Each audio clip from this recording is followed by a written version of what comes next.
Welcome to week 11 of Bible Studies for Life. Today we're continuing in this series talking about temptation, sin, recovery, and all of that. We're going to be at a great passage in Psalm 32.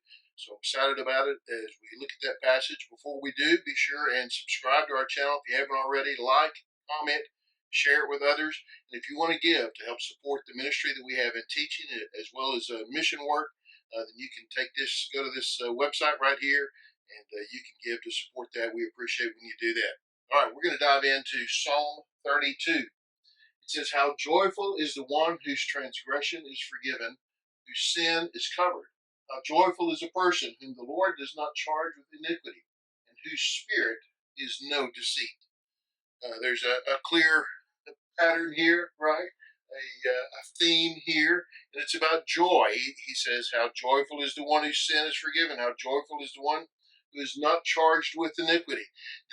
There is great joy. There is freedom. It's more than happiness. It is an ability to know that which I have done wrong, and there is an admission, right?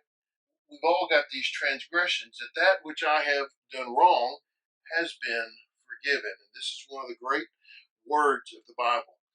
Forgiveness is one of the great words, and I think it's important for us to recognize this is Old Testament. Sometimes we think, Old Testament's very hard and God of justice and all of that. There is joy and forgiveness in the Old Testament as well. And this song written about being forgiven, how great it is to be forgiven, to have a weight lifted off your shoulders, to have the pain and the guilt removed from your life. This person who the Lord does not charge with iniquity. This is a great description, isn't it, of what forgiveness is? To not be charged with iniquity. That we have had sin in the past. We've had that which we've done, which has separated us from God, alienated us from Him, but He no longer charges us with that. We have now been forgiven, that the charge against us has been lifted, has been removed. And in whose spirit is no deceit. Well, this is just simply to say that when you're forgiven, you don't hide anything anymore. That the act of confessing is to no longer hide things. And here, this is a great transition verse that gets us to the next section of this passage, which talks about life without forgiveness, what it looks like in verses 3 through 5. "When I kept silent, my bones became brittle from my groaning all day long. For day and night your hand was heavy on me. My strength was drained as in the summer's heat. Selah. Then I acknowledged my sin to you, and I did not conceal my iniquity. I said, I will confess my transgressions to the Lord, and you forgave the guilt of my sin."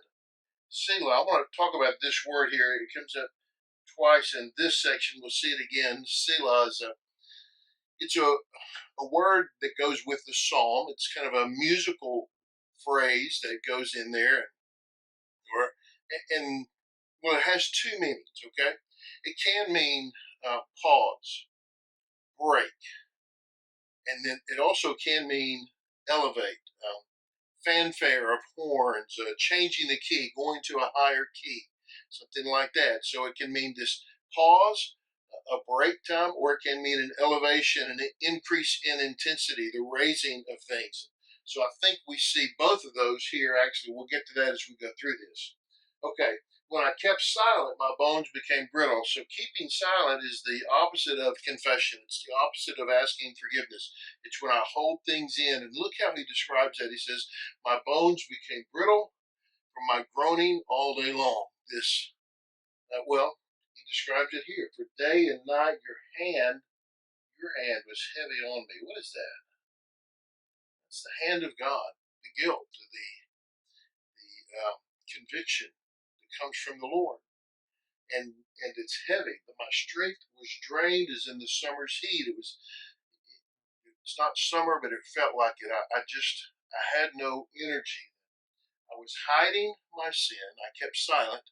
My bones became brittle from my groaning all day long. That there was hurt, there was pain, there was this sense of lifelessness, this sense of being overwhelmed, of not having strength to go forward. Does this sound familiar to you? If you think about times in your life when you have been in rebellion against God and you're in relationship with him, but you're in rebellion, and so you're in sin, and you're denying this need for confession and this impetus to lay it out and be honest and open. You're hiding, right? You're keeping silent. You're not talking to the Lord, right? And that's, you see this, okay? So we have this. I kept silent day and night. Your hand was heavy on me as in the summer's heat. Selah. Here is this break. Then I acknowledged my sin to you. What is that? They acknowledged my sin. This is confession. Confession is to say the same thing as God says. That is to say the same thing about our sin as God says about our sin. To acknowledge it before him, to say, yes, I've sinned. Yes, I've done wrong. Yes, it was wrong. It was rebellion, right? He says, I acknowledged my sin. I did not conceal my iniquity. This is, you can take this one, that concealing my iniquity, and it goes right up here to keeping silent, right? Instead of keeping silent, instead of hiding it from you, I didn't conceal it anymore. I laid it out, right? I said, I will confess. I confess my transgressions. I will say the same thing about what I've done that God is saying about what I've done. I will admit that it was wrong. I will lay it out before the Lord. I will confess and agree with him. What he says about what I have done is true. This is what confession is. This is 1 John 1:9. If you confess your sins, he's faithful and just to forgive you and to cleanse you. He said, I will confess my transgressions to the Lord, and you forgave the guilt of my sin. You forgave it. That takes us back right here, right? The Lord does not charge us with iniquity. That's what happens when he forgives the guilt. He no longer charges us with iniquity. And then you have this word again, Selah. And I think this is not the pause. This is the let's change keys. Let's go up. Let's have a fanfare of horns and go on to the next part, right? Therefore, let everyone who is faithful pray to you immediately. When great floodwaters come, they will not reach him. You are my hiding place. You protect me from trouble. You surround me with joyful shouts of deliverance. Selah. The fanfare at the end, I think, right? This has been my experience, he says. Therefore, everybody ought to do this. Pray immediately. Confess it. Get it out. Be open. Don't hide it. Don't conceal it. We'll go back here. In whose spirit is no deceit, to this pretending that we have to ourselves. We no longer pretend. We admit, yes, I've sinned. Yes, it was wrong. Yes, I've done it. God, I messed up so terribly. Lord, forgive me, right? When the floodwaters come, they will not reach him. You, he says, are my hiding place. You will protect me, right? You protect me from trouble. You're my hiding place. You surround me with joyful shouts of deliverance. There we're back to the beginning of it, right? The joy. You surround me with joyful shouts of deliverance. There is great joy in being delivered from the sin that entangles us, overwhelms us, because we hang on to it instead of confessing and getting right. We hide, we try to pretend, we go through that, and our bones get brittle, and we feel overwhelmed, and we feel frustrated with life, and things aren't working, and we're tired, and we're worn out from it, and finally we say, all right, Lord, I did it wrong. We confess it. The Lord delivers us, right? He frees us from that. He forgives us and sets us free from that which has overwhelmed us. This is a great chapter about forgiveness. Why we go to the Lord to have our sin forgiven. And it's not just in a prayer of salvation. It's a prayer that comes out of relationship with him. As we're going through life as believers, we have times when we must confess our sin and make things right.